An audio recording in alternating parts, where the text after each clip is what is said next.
So today we'll be continuing on the Job series, chapter 5. We are going on a chapter to chapter study and want to make sure we finish up this book with more information what God wants to speak to us through friends and also through Job.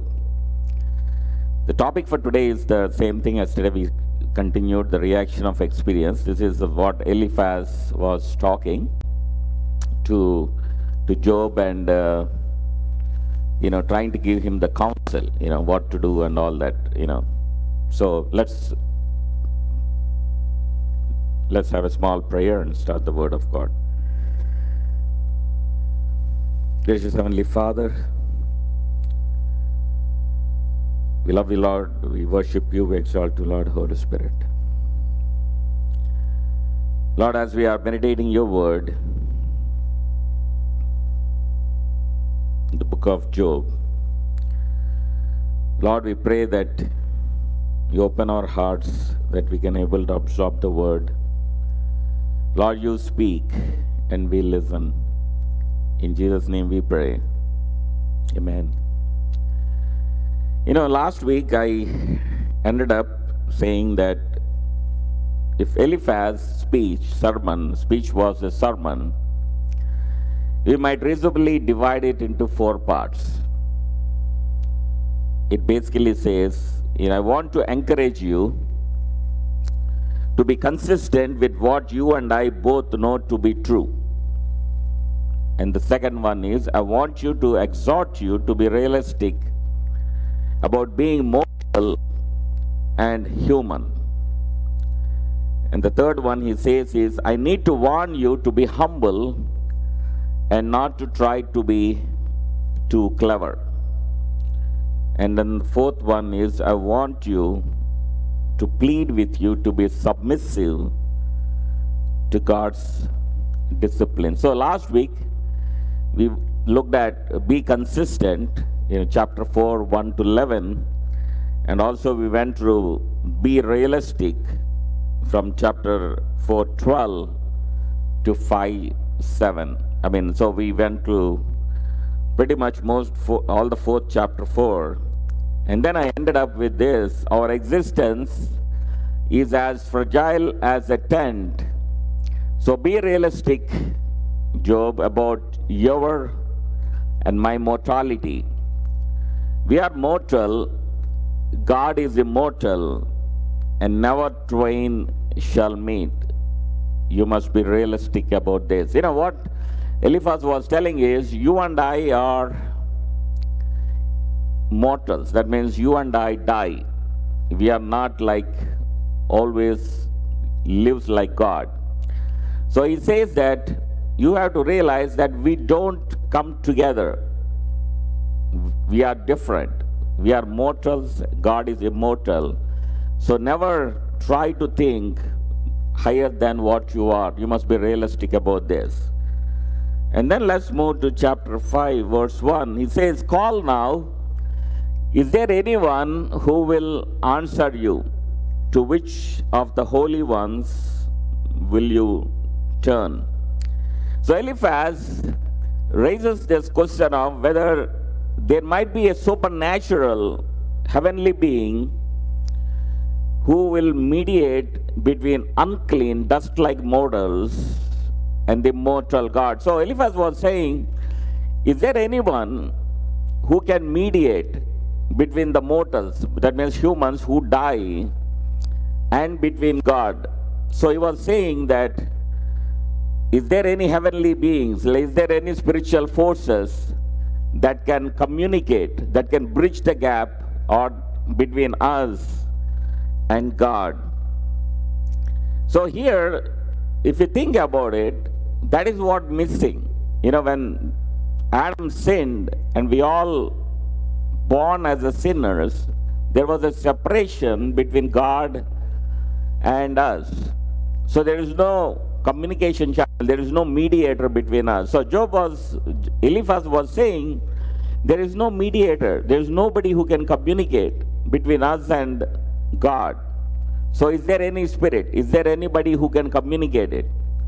And that was true. At that time, there was no mediator. So, but if you think about it, right? Who is our mediator now? At that Job time, ఆలోచిస్తే Job టైంలో mediator లేడు. So Eliphaz was asking అదే question అడుగుతున్నా అనమాట, మనకి దేవునికి communication ఎలా జరుగుతుందని, ఎవరితోన్నా స్పిరిచువల్ బీయింగ్స్తో మనం చెప్పుకోవచ్చా అని. సో అప్పుడు లేరు. బట్ ఈరోజు who is our mediator? What do you think about it? Who is our mediator between us and God? 1 Timothy 2:5 says, "For there is one God and there is one mediator between God and men, the man Jesus Christ." The man Christ Jesus. So there is only one mediator between God and humans, between us. That is the man Jesus Christ. But Romans 8:26 says, "Likewise, the Spirit helps us in our weakness." That is Holy Spirit. Paul was writing here. "For we do not know what we pray for as we ought, but the Spirit himself intercedes for us with groanings too deep for words." So here, Paul was talking about the Holy Spirit here. The Holy Spirit helps us in our weakness. He is our intercessor. He takes what we pray and he intercedes with us, for us, with groanings too deep for words. What Romans 8:26 says is that Holy Spirit intercedes for us to God with groanings which cannot be uttered. So how can, Jesus can only the mediator, and what is the role of the Holy Spirit? It's seen as a mediator. Sometimes we may get this question. But the problem is resolved when one understands the difference between mediating and interceding. This is a little bit deeper thing, but I want you, sometimes we may get confused. Jesus, manaki devani madhya mediator. Holy Spirit is an intercessor for us. Intercessor ki mediation ki difference undi. Jesus Christ is the only mediator, whereas Holy Spirit is an intercessor. Jesus alone died for our sins. 1 Corinthians 15:3, 1 Peter 2:24, thus reconciling us to God. 2 Corinthians 5:19. So Jesus ఒక్కడే మన కోసం చనిపోయాడు. Jesus చనిపోవటం వల్ల మనల్ని దేవునితో reconcile చేయటం వల్ల ఫాదర్తో, then he becomes the only mediator. But Holy Spirit is an intercessor, right? So the Holy Spirit did not die for our sins.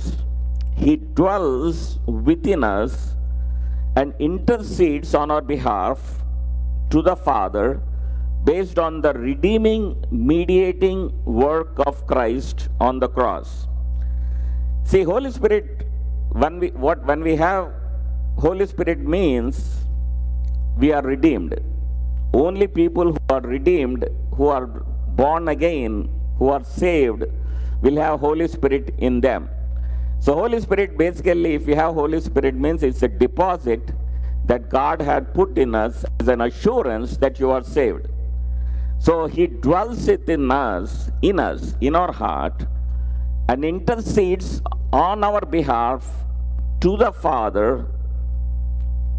only through the redeeming, mediating work of Christ. So Christ is in heaven, mediating on our behalf to God. Holy Spirit is in us, interceding what we pray and communicating with God. He interprets from within us. So difference here is, the intercession of Holy Spirit is not in heaven, it is within us. But Jesus' intercessory work is now in heaven. Romans 8:34, Hebrews 7:25, 1 John 2:1. So you have to understand, if somebody is not saved, they do not have Holy Spirit. if we don't have a Holy Spirit, there is no intercessor for us with God. That means He cannot guide us, He cannot help us, He cannot teach us, interpret the word to us, and He cannot intercede our prayers to the Father. But Jesus, whatever He does, Holy Spirit, He is doing it because Jesus is the mediator, Jesus redeemed us. So you have to always think. So at that time of Job, there is no mediator. There is nobody that they can communicate. That's why Eliphaz was asking, is there any spirit? Is there anybody? So they don't have at that time. So Job 5:2 was saying, surely vexation kills the fool and jealousy slays the simple. So says Eliphaz, he was saying, there is no point getting all hot and bothered about it all, and specifically about what has happened to you. He says, I don't want to discuss what happened to you. You know, that would be foolish to be hot-headed, impulsive. Don't be like that Job. Eliphaz is saying, for it would be foolish that you and I as wise men know what happens to fools. So he was saying, you and I are wise people. Mana iddaram ento mandiki wisdom counsel chesam. You and I are in the same angle. So దీని గురించి ఎందుకు జరిగిందా అనేది arguments వద్దు. There is no point of discussing అన్నాడు. So he was saying in Job 5:3-5, I have seen the fool taking root, but suddenly I curse his dwelling. His children are far from safety. They are crushed in the gate, and there is no one to deliver them. The hungry eat his harvest, and he takes it even out of thorns, and the thirsty pant after his well. So Eliphaz again appeals to Job, saying to his eyewitness experience, he says, I have seen what happens to fools. Fools who get hot and bothered about injustice in the world, and that kind of thing appeared to be settled and secured, didn't stay that way long. He was saying, people who are hot-headed and always talk about it, they can't be that strong all the time. He says, Eliphaz observes that bad things happen to people who get ideas above their station as far as God is concerned. He says, if we try to think, అంటే మనం మించి ఆలోచనలు మనం దేవునిలాగా ఒక high లెవెల్గా ఆలోచించి మన ideas అన్నీ మనకు మించి ఐడియాస్ వచ్చినప్పుడు, then he was saying, when we do things above and beyond what God is concerned, then bad things happen to them. So he was saying, be warned, Job, and don't be like that. Disaster comes to the fool. His children can't be safe. And the hungry eat the fool's harvest so eagerly that they take every patch of grain, even in the thorn-infested parts of the edges of his field. So ఇక్కడ Eliphaz ఏమన్నా అంటే, ఒక ఫూల్గా ఉన్నప్పుడు, ఒక ఫూల్గా మనం behave చేసినప్పుడు disaster మన ఎత్తుకు వస్తుంది అంటున్నాడు. నీ చిల్డ్రన్ సేఫ్గా ఉండరు అంటున్నారు. So don't be like a fool, because hungry people వచ్చేసి your farm will be ravaged, people will take everything what you have. And so Job farm was totally ravaged. He knows what happened. Whatever he was saying, he experienced that. So he was saying, this is what happens to fools who are unrealistic about being mortal and get ideas about themselves. So Eliphaz చేస్తున్నాడు, నీకు ఎన్ని జరిగినాయి కాబట్టి నువ్వు ఒక fool లాగా ఆలోచిస్తున్నావేమో. Don't be like a fool, just think like a wise man, think realistic. So he was తన ఆలోచన అంతా మనం ఎక్కువ ఆలోచించద్దు, లెట్స్ బి రియలిస్టిక్ అని చెప్తున్నాడు అనమాట. ఇక Job 5:6-7 it says, for affliction does not come from the dust, nor does trouble sprout from the ground, but man is born to trouble as the sparks fly upward. So these are the two verses, little bit not easy to read, but what he was telling is, the troubles don't just appear from nowhere, but are the result of human sinfulness. So ఎక్కడ నుండో troubles వస్తాయి అనుకోవద్దు. We are born for troubles. Troubles కోసమే మనం పుట్టాం. ఈ లోకంలో మనకు అన్ని ట్రబుల్సే ఉంటాయి. కానీ మన ట్రబుల్స్ అనేది మనం చేసిన పాపాల వల్ల, మనం చేసిన సిన్స్ వల్ల అని చెప్తున్నాడు. Just as sparks defy gravity and fly outwards, So human sin leads to terrible sufferings that were not what God originally intended for the world. So he says that human sin leads to terrible suffering. అంటే దేవుడు intent కాదు మనం suffer చేయాలని, but our sin is causing all these terrible sufferings అన్నాడు. So the argument may be human beings are born to trouble because the earth beneath us and the underworld sends us troubles upward to us. Eliphaz concept ఏంటంటే మనం పుట్టిందే troubles కోసం చూసాం, పుట్టిందే ప్రాబ్లమ్స్లో పుట్టాం. So from earth below నుండి, from under the earth, the problems are coming to us upward. So you are saying you have to be realistic about it. We live in a world under the curse of God, a world of evil, a world in which the powers of the underworld are causing trouble for us all the time. So he is saying that there are forces under the ground, under the world, causing all the evil to us, causing all the problems to us.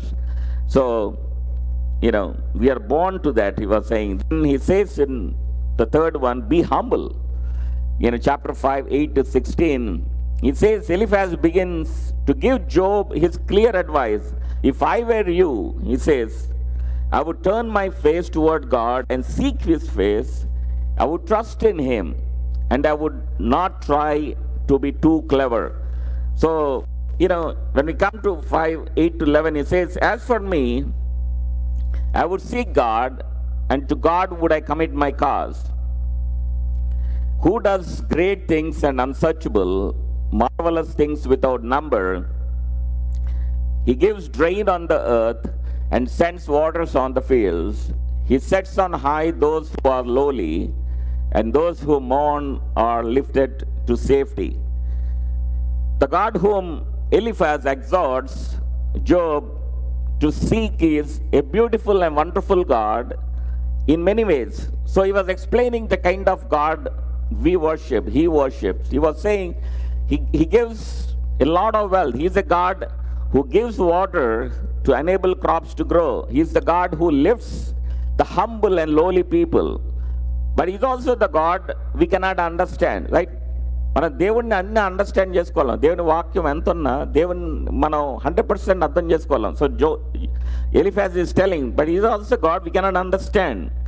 He does many things, and we cannot search them out and understand them. So let's not try to be too clever and arrogantly think we can be wiser than God. So Eliphaz thinking అంత కూడా, నువ్వు వైజ్గా ఆలోచిస్తున్నావు, నువ్వు over think చేస్తున్నావు, you be what you are, be humble. మనం ఒక mortal, don't be wiser than God. So ఈ లాజిక్కే he's focusing on constantly. So be humble, తగ్గించుకోమన్నాడు. Job 5, 12 to 16, it says, he frustrates the devices of the crafty so that their hands achieve no success. He catches the wise in their own craftiness, and the schemes of the wily are brought to a quick end. They meet with darkness in the daytime and grope at noonday as in the night. But he saves the needy from the sword of their mouth and from the hand of the mighty. So the poor have hope, and injustice shuts her mouth. These are in the world. There are in the world all sides of crafty people. Ikkada Eliphaz emanna ante, there are always cunning people, the crafty people in this world. Tanu Genesis 3:1 lo serpent ni refer chesina word ni he was using. He's saying full of schemes. What they plan to do with this heart. There are, మనకు తెలుసు లోకంలో ఎంతో sharp people ఉన్నారు, cunning people ఉన్నారు, క్రాఫ్టీగా ఆలోచించే వాళ్ళు ఉన్నారు. మనకు కనపడపోవచ్చు, but their thought process is there may be so much craftiness in them. So Eliphaz was telling, the world is full of those people. They think they can outthink God and be wiser than God. So that's what Eliphaz was telling. These are the people who think they are wiser, they are smarter, they think crafty way, evil way, but think they can be wiser than God. But God will always frustrate their schemes. So దేవునికి తెలుసు, క్రిస్టి చెప్పింది కదా, వాళ్ళ heart దేవునికి తెలుసు అని. So ఈ Crafty thinking ఉన్న వాళ్ళు ఆలోచించే విధానం, God knows it and he will frustrate their schemes, frustrate their plans, disturb their plans. So he says in 13, he catches the wise in their own craftiness. This is the only saying from Job that is clearly quoted in New Testament by Paul in 1 Corinthians 3:19. But Eliphaz quote చేసిన దాన్ని Paul, he took that quote and he did in 1 Corinthians 3:19. He says, for the wisdom of this world is foolishness in God's sight, as it is written, he catches the wise in their craftiness. So when, if you think about it, it's surprisingly that Paul should quote as a true and authoritative statement something said by one of the Job's comforters. See, Job comforted Eliphaz what in a statement, Paul is using it in the scripture. That shows that there are some things that's authoritative and there are things that we should learn from it. And so Paul authoritatively took that Job Eliphaz statement and put it in his scripture when what he had written, and he does so because the statement is true. It is one of the many true things that Eliphaz and his friends will say. So when we read this, when I talk about Eliphaz and his friends' statements, don't underestimate, don't think that this is all to be taken, we should neglect that. But these are the things, many statements, they are true. God does trip up men and women who try to be too clever for their own good. God does trip up men and women who try to be too clever for their own good. అంటే మన ఆలోచనలు చాలా తెలివిగా చేస్తున్నాం అనుకొని చేస్తున్నప్పుడు దేవుని దృష్టిలో ఏంటంటే దేవుడు వాళ్ళ స్కీమ్స్ని ఫాయిల్ చేస్తాడు. He will trip them out. మనుషుల్ని మనం మోసం చేయొచ్చు కానీ దేవుణ్ణి మోసం చేయలేం. So Eliphaz thinks that Job is in danger of doing that. So he warns him, don't do that, he says. For the end for such people is that just when they think all is clear, they find they cannot understand what is happening at all and they are walking in darkness. So Eliphaz ఏమన్నానంటే, Job నువ్వు ఇదే పని చేస్తున్నావు, you're thinking like somebody, God, క్రాఫ్టీగా think చేస్తున్నావు. Don't do that. ఇలాంటి ఆలోచించే వాళ్ళు, by the time they realize, by the time they know, they will be walking in darkness. So it says, but by contrast, God reaches down to the humble who depend upon him and rescues them. So he was saying, if you are humble, God reaches down, he looks you up, he lifts you up, he'll help you, he rescues you. So be humble and don't try to be too clever. So the fourth one he says is be submissive. Chapter 5, 17 to 27. Following this theme of humility, Eliphaz concludes with a moving and beautiful appeal to Job to submit himself to the loving disciplines of God. So he comes back to the last one. He says, you have to be willing to be submissive to the discipline of God. దేవుడు మనల్ని discipline చేస్తాడు. మనం తప్పు చేసినప్పుడు when we are in the wrong track, he disciplines. But you understand it. God is disciplining you. Be submissive. Don't murmur. So he was saying that you understand that. And Job 5, 17 to 19, he says, behold, blessed is the one whom God reproves, therefore despise not the discipline of the Almighty. For he wounds, but he binds up. He shatters, but his hands heal. He will deliver you from 6 troubles. In 7, no evil shall touch you.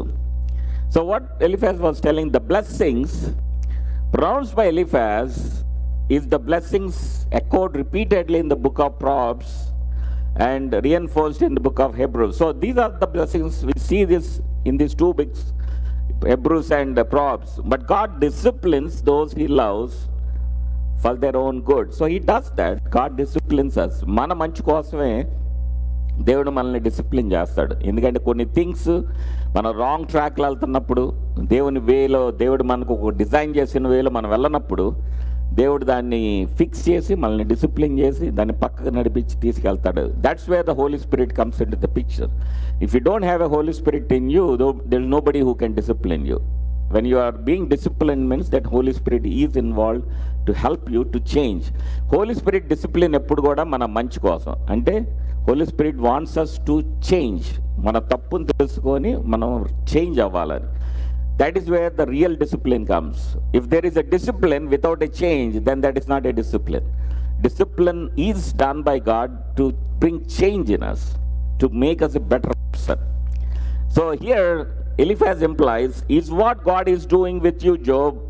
I want to exhort you to believe that there is a blessing coming and to hold on to that hope. Don't despair. So he was telling, ఇదికే దేవుడు నేను చేస్తుంది, నేను discipline చేస్తున్నాడు, కంగారు పడబాక, you lost everything, you health, everything you lost, but I understand. But దేవుడు, God is going to bless you, let hope on it, don't despair. So he was telling Job, for the God who disciplines will bind up your wounds and heal your brokenness. So, that's a word we can always know that. For the God who disciplines will bind up your wounds and heal your brokenness. మనం బ్రోకెన్గా ఉన్నప్పుడు కొన్ని పరిస్థితుల ద్వారా, are మన సఫరింగ్లో ఉన్నప్పుడు, when he does that, but when he disciplines, he will restore it back. He will heal them. So verse 18 is pretty much the same. Even if you have 6 troubles or 7 means completeness. That means manaku samasta problems manaku vachina kuda, he was saying you will not be finally be scared of them, but will be fully rescued. Ante anni problems man netti meena vachina kuda, if we face all that things, we will be fully rescued by God if we allow him to discipline ourselves. Then he says, he goes on to spell out some of the dimensions of those possible troubles. He says in Job 5:20-21, in famine he will redeem you from death, and in war from the power of the sword. You shall be hidden from the lash of the tongue. You shall not fear destruction when it comes. So he was saying, these are the things God will do if he disciplines you, if you are submissive. He says famine and siege warfare go together. And then in 21 he says there is a false accusation and threats and destruction. అంటే మనమేన accusation చేసినప్పుడు కానీ, మనల్ని criticise చేసినప్పుడు కానీ, are warfare కానీ, famine కానీ ఏదైనా మన మీదకి వచ్చినప్పుడు కానీ, he was saying that God will hide you from these as he did with Lot in the cave while Sodom and Gomorrah were destroyed, and as he did with Noah in the ark. So, like the way God protected them, like the way that God protected Noah and Lot and family and all that. What we see here is that God will rescue us. In Job 5:22-26 he says, at destruction and famine you shall laugh and shall not fear the beasts of the earth, for you shall be in league with the stones of the field, and the beasts of the field shall be at peace with you. You shall know that your tent is at peace, and you shall inspect your fold and miss nothing. You shall know also that your offspring shall be many, and your descendants as the grass of the earth. You shall come to your grave in ripe old age, like a sheaf gathered up in its season. What we see in verses 22-26 gives a lovely picture of the blessing of God. He was telling, this is the blessings you get when God blesses you, when you are humble, when you are submissive to God. These are the blessings you get. That's what he was telling. And he talks about the blessings of God protecting his beloved from what we call natural and supernatural disasters. When we have these tornadoes, or when we have this, whatever hurricanes, whatever destruction it comes, he was saying God will protect you. The stones of the field in verse 23 are a way of speaking of agricultural troubles. We saw that in the Song of Isaiah 5, the vineyard owner clears the vineyard of stones. So in Kings chapter 3, covering fields with stones is a deliberate act of war. You know, when people cover the field with stones means it's a deliberate act of war. They do it so అంటే వాళ్ళు పంటలు పండించకుండా stones వేసి వాళ్ళని destroy చేసే వాళ్ళ fields అనమాట. So to be in league the stones is to be at peace with what we loosely call nature as a consequence of being at peace with God. So if we are with peace with God, God will give all those blessings. God will, you know, your plants, your lands will be full, your blessings will be there. So he was telling this is what in Israel later would come to be associated with covenant blessings. So in addition, there will be a peace on the farm, in the family, in one's own body. So all these things, you will have peace. You will have peace in the farm, in the family, and one's own body. There will be no farm animal missing. There will be many children and grandchildren. All of this is beautiful describe what must have come as a succession of cruel barbs into Job's hand. You know, ఈ blessings అన్నీ చెప్తున్నప్పుడు ఎలా ఉంటుందంటే జోబ్కి ఇవన్నీ నాకున్నాయి కదా, ఈ blessings అన్నీ నాకున్నాయే. He enjoyed all those blessings. So what he was telling Eliphaz is, నువ్వు ఎంత నువ్వు హంబుల్ అయ్యి సబ్మిసివ్ అయితే ఇవన్నీ బ్లెస్సింగ్స్ నీకు ఇస్తానంటే జోబ్కి ఎలా ఉందంటే ఆ గుండెలో గుచ్చినట్టు ఉంటుంది. ఎందుకంటే if you think about it, the irony here is Eliphaz encourages Job to fear God for exactly the reason the Satan said he had always feared God, for the rewards of piety rather than because God is God. But మనం the whole Job scenario చూస్తే, the heavenలో దేవునికి సాతానికి మధ్య conversation, Satan was telling to God that he fears you because of the rewards. నేను ఎందుకు fear చేస్తున్నాడు, నువ్వు దేవుడిని కాదు, నువ్వు తనకి మంచి చేస్తున్నావు, తనకి బ్లెస్ చేస్తున్నావు కాబట్టి నిన్ను ఫియర్ అవుతున్నాడు. నీకు ఎప్పుడు ఆ బ్లెస్సింగ్స్ తీసేస్తావో అప్పుడు తన నిజ స్వరూపం కనపడుద్ది, నేను కర్స్ చేసి తిడతాడని చెప్పి సాటన్ అన్నాడు. సో ఇక్కడ ఎలిఫాజ్ ఏమంటున్నాడు, నీకు ఆ బ్లెస్సింగ్స్ అన్నీ వస్తాయి, నువ్వు దేవునికి ఫియర్ అయితే అని చెప్తున్నాడు. అవన్నీ చేయబట్టే ఈ ప్రాబ్లం వచ్చింది దానికి. He feared God, he got all the blessings. So అలాంటి వ్యక్తికి నువ్వు వచ్చి నువ్వు ఫియర్ అవ్వు, నీకు ఈ బ్లెస్సింగ్స్ వస్తున్నాయి అంటే it's harder to take it, because he knows he feared God, he knows he received all the blessings. And Satan himself said that he feared God and you blessed him.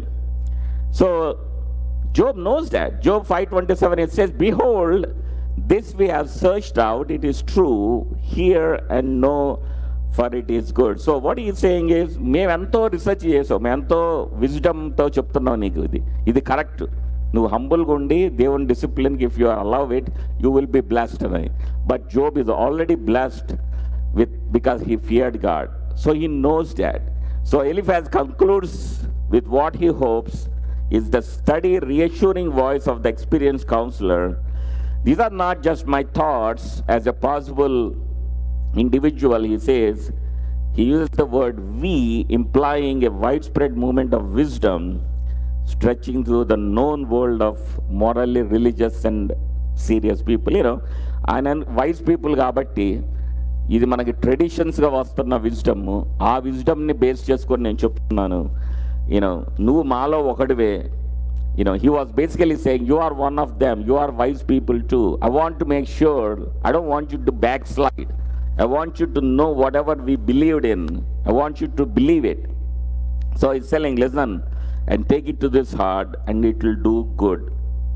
That's what Eliphaz was telling to Job. So perhaps Eliphaz senses that at the start of the speeches that Job no longer has confidence in the system of wisdom, and he fears lest Job will prove to be a backslider from the wisdom of the world. And so if you think about it, right, what is wrong with Eliphaz's counsel?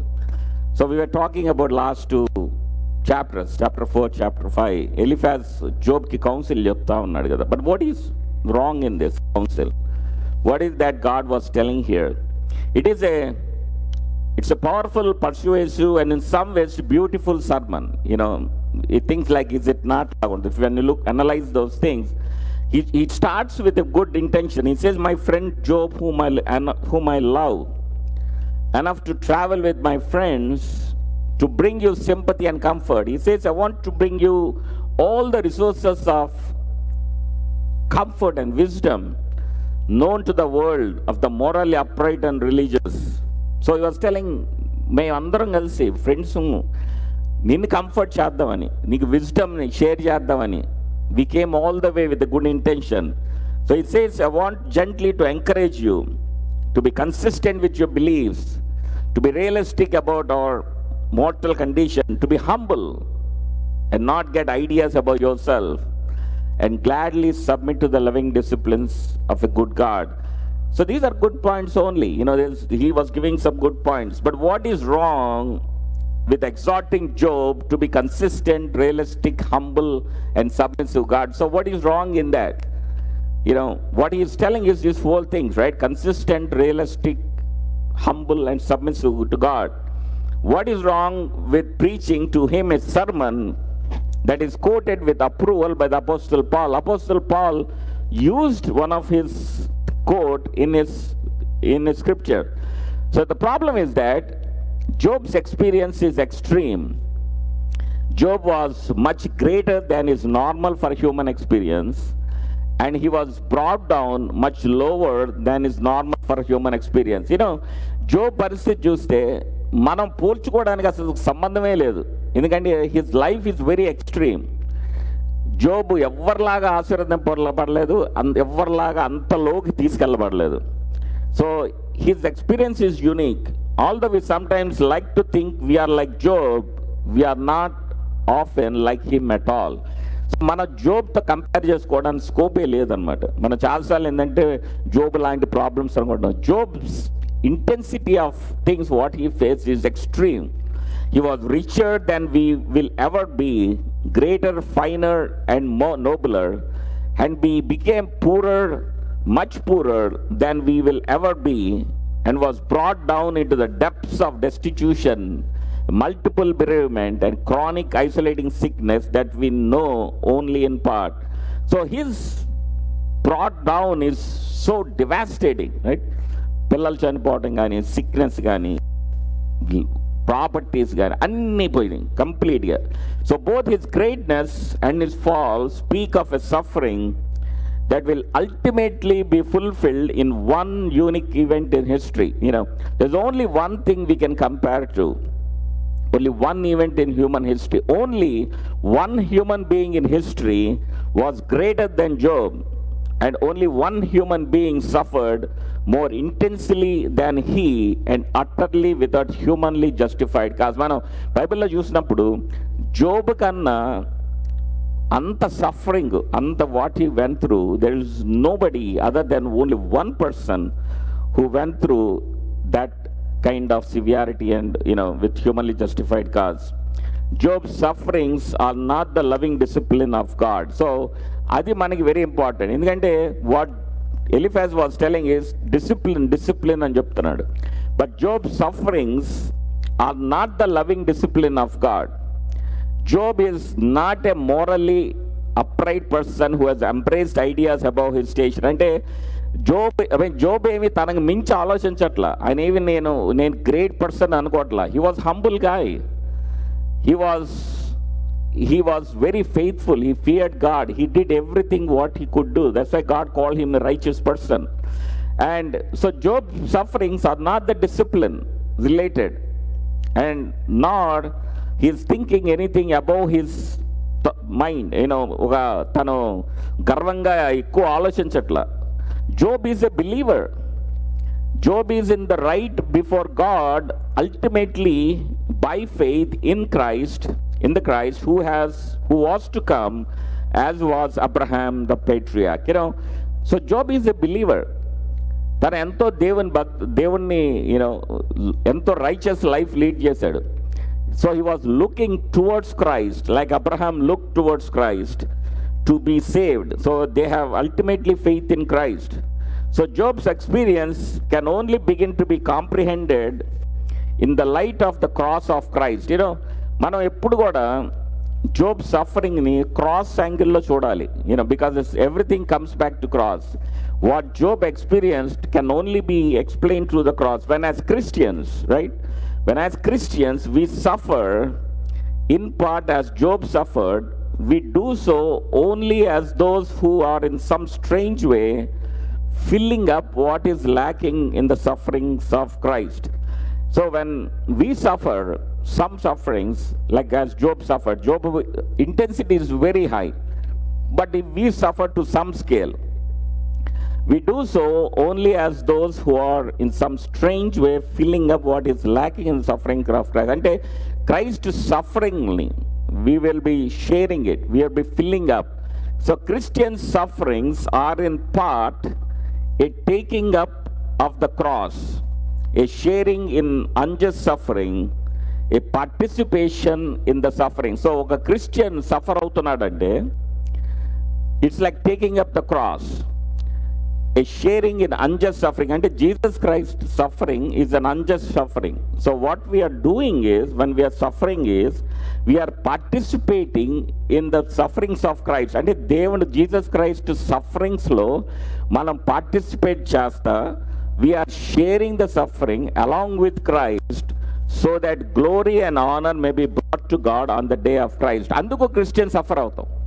Christians ఎందుకు suffer అవుతామంటే, ఆ దేవుని క్రాస్కి దేవుడు ఎలా suffer అయ్యాడో, దేవుడు మన పాపాల కోసం ఎలా సఫర్ అయ్యాడో, ఆ సఫరింగ్స్లో మనం పాలు పంచుకోవటం వల్ల we bring glory and honor to God on the day of Christ. Without the cross of Christ, Job cannot be understood. So if there is no cross, Job cannot be understood. Job ఎందుకు suffer అవుతున్నాడు అంటే, Job looking towards his sufferings foreshadow sufferings of Jesus Christ, and that is where the difference is. This is Eliphaz's mistake.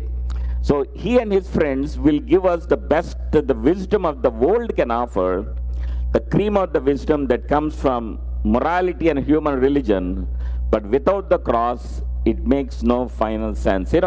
వీళ్ళు ఏంటంటే worldly wisdom ఏమో చెప్తున్నాడు, the giving advices, but cross లేకుండా సఫరింగ్స్ని interpret చేయలేం. As a Christian, if we suffer, we are sharing the burdens of Christ, we are sharing the sufferings of Christ. We have to do that to bring glory to Him. And so next week I will be talking about the undeserved and redemptive sufferings of Christians. Why Christians suffer.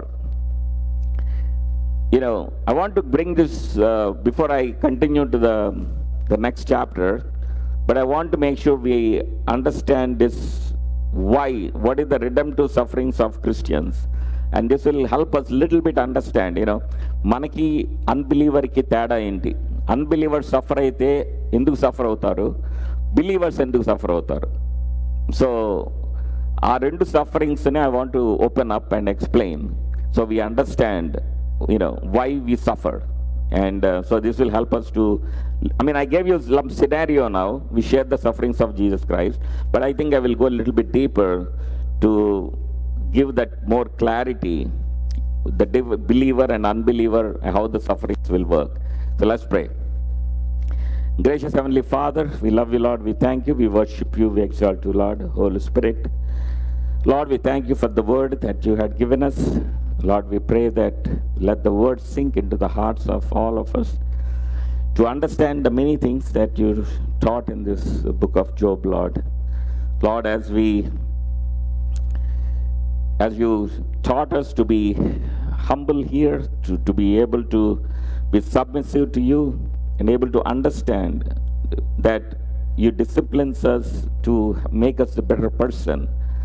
Lord, help us that we see all the sufferings, all we go through as a believer, that we look towards the cross and we understand that we are sharing your sufferings, what you have went through, to bring glory and honor to you, Lord. Help us to look through the cross So we understand the Job's sufferings and all of our sufferings as well, Lord. We pray for all our families here who are here, who are watching online. We pray that you be with them and bless them and give them all good health, Lord. Let no sickness touch them. Cover them under your wings, Lord. We pray for all our children. Let them able to get good grades and study well, and let them protect them when they go to school, and let them have good life, Lord. We pray that everything for all our families, and bless them in Jesus' name we pray. Amen. May the love of our Father, grace of our Lord and Savior Jesus Christ, fellowship of the Holy Spirit be with you all now and forevermore. Amen.